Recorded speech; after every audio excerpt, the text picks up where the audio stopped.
Partia Socialiste i është përgjigjur deklaratës së kryedemokratit Sali Berisha ku kërkonte nga kryetaret e Partisë Demokratike në rrethe rikondicion të selive të Partisë Socialiste duke paralajmëruar asgjësim të tyre nëse do të bëhet komplot ndaj demokratëve.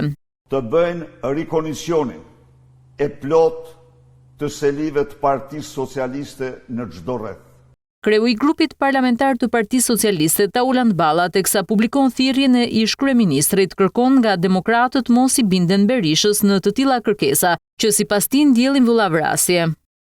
Kam një thirrje vëllazërore miqve të Partisë Demokratike në bazë, mos e merrni veten në qafë nga urdhrat e një plaku matuf, i cili për prapanicën e tij ka mbjellë vëllavrasje gjithë jetën e tij politike. Tropoja për shembull e ka vuajtur dhe vazhdon t'i vuajë thirrjet dhe porositë e tij.